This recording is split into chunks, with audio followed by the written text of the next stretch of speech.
Home visitation na po ni guys. Dito mi sa Lopok.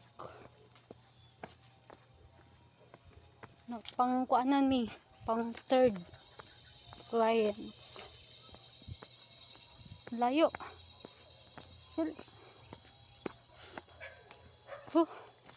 Nagmotor kami ng mga 5 minutes siguro.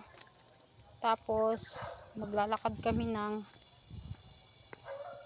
ewan kung ilang minutes din ako.